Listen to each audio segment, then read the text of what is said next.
করতেই পাড়া যেন সেজে ওঠে জয়নগরের মোয়া দিয়ে। সারা বছর নেই, কিন্তু শীত নামলেই হঠাৎই গজিয়ে ওঠে মোয়ার দোকান।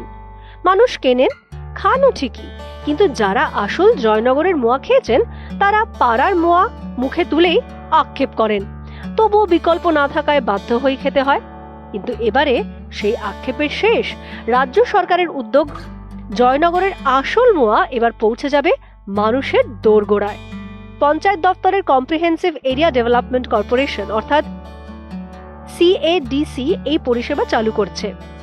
মোবাইলে 9734399915 নম্বরে ফোন করে বা হোয়াটসঅ্যাপ করলেই দেওয়া যাবে অর্ডার। প্রথম পর্যায়ে ডেলিভারি শুরু হবে কলকাতা ও আশপাশের এলাকায়। পরবর্তীকালে ধাপে ধাপে পুরো রাজ্যে পৌঁছে যাবে এই পরিষেবা। জানা গেছে পরিষেবায় যুক্ত করা হয়েছে এলাকার স্বনির্ভর গোষ্ঠীগুলোকে। জয়নগর এলাকায় যারা খেজুর গুড় তৈরি করেন অর্থাৎ শিউলি পরিবারের সঙ্গে যুক্ত মহিলারা তৈরি করবেন এই মোয়া।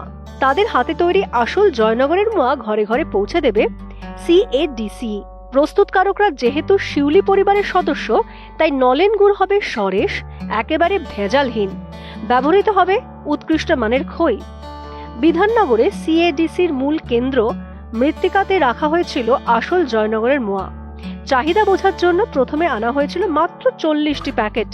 দাবি চোখের নিমেষে তা শেষ হয়ে যায়। প্রথম